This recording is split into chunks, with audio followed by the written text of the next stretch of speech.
ഇതുപോലെ നിലവാരം ഇല്ലാത്തങ്ങളെ എവിടുന്ന് പിടിച്ചോണ്ട് വരുന്നോ നമ്മുടെ ബിഗ് ബോസ്. നിലവാര തകർച്ച എന്നൊക്കെ പറഞ്ഞു കഴിഞ്ഞാൽ അതിന്റെ എപ്പിറ്റമി എന്താണെന്ന് കാണിച്ചു തന്നൊരു സീസണാണ് സീസൺ 6. ഇവളൊക്കെ മൊട്ടത്തോടെ എടുത്ത് എറിഞ്ഞതും തുപ്പിയതും വരെ വേറുള്ളവരെ കൊണ്ട് അടിച്ചേൽപ്പിച്ച് ക്ലീൻ ചെയ്യിപ്പിക്കും. അതൊന്നും ചോദിക്കാൻ ലാലേട്ടനും വരത്തില്ല, ആരും വരത്തില്ല. ഇവൾക്കൊക്കെ ആരെ വേണേലും മന്ദബുദ്ധി എന്നും കള്ളനെന്നും മന്ദബുദ്ധികളുടെ രാജാവെന്നും കള്ളന്മാരുടെ രാജാവെന്നും ഒക്കെ വിളിക്കാം. ചോദിക്കാൻ ആരും വരില്ല. അത് മ്യൂട്ട് ചെയ്ത് കാണിച്ച് രക്ഷിക്കും. അപ്പോ എനിക്കും വിളിക്കാം അവൻ അവൾ എന്നൊക്കെ. കാരണം പേരെടുത്ത് വിളിക്കാനുള്ള ഒരു നിലവാരം പോലും ഇല്ല ഇതിനൊന്നും. ചോദിക്കാൻ ആരും വരാതിരിക്കാനായിട്ട് മ്യൂട്ട് ചെയ്ത് ഏൽപ്പിച്ചിരിക്കുന്ന എഡിറ്റർ. അതാവുമ്പോ മന്ദബുദ്ധി എന്നാണെന്ന് പറഞ്ഞതെന്ന് ആർക്കും മനസ്സിലാകത്തില്ല, ആരും ചോദിക്കാനും വരത്തില്ല. നമുക്ക് കാര്യത്തിലേക്ക് കിടക്കാം.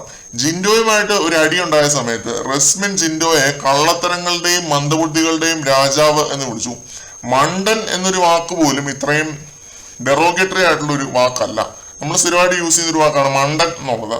അത് ഇത്രയും റോങ് ആയിട്ടുള്ള ഒരു വാക്കല്ല മണ്ടൻ എന്നുള്ളത്. മന്ദബുദ്ധി എന്നാണ് റസ്മിൻ ജിൻഡോയെ വിളിച്ചിരിക്കുന്നത്. അതൊരു മെന്റൽ കണ്ടീഷനാണ്. ആ മെന്റൽ കണ്ടീഷൻ ഉള്ളവരെ കൂട്ടത്തോടെ ഡീഫെയിം ചെയ്യുകയാണ് റസ്മിൻ ഈ വാക്ക് ഉപയോഗിച്ചതിലൂടെ ചെയ്തത്. സീസൺ 2 മഞ്ജു എന്ന കണ്ടസ്റ്റന്റ് കുഷ്ഠരോഗി എന്ന് നമ്മുടെ രജിത് സാറിനെ വിളിച്ചതിനോട് ചേർത്ത് വെക്കാൻ പറ്റുന്ന ഒരു പദപ്രയോഗം തന്നെയാണ് മന്ദബുദ്ധി എന്നുള്ളത്. ടീച്ചിങ് പ്രൊഫഷണൽ ബാക്ക്ഗ്രൗണ്ട് ആയിട്ടുള്ള ഒരാളുടെ വായിൽ നിന്നും പൊഴിഞ്ഞ മണിമുത്താണ് ഇത് എന്ന് നിങ്ങളൊന്ന് പ്രത്യേകം ഓർക്കണം.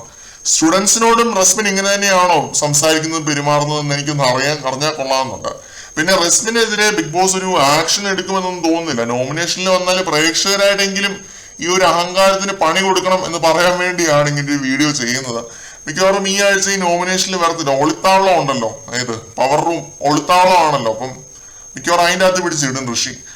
അതോടെ ആ കാര്യത്തിലൊരു തീരുമാനമാവും. പക്ഷെ ഈ സൈസ് വർത്താനങ്ങളാണ് റസ്മിന്റെ വായിക്ക് അതൊന്ന് വീഴുന്നത് എന്നുള്ളത് നമ്മൾ പ്രേക്ഷകർ മനസ്സിലാക്കണം. കൂടുതൽ ലൈവ് അപ്ഡേറ്റുകളുമായിട്ട് വീണ്ടും കാണാം.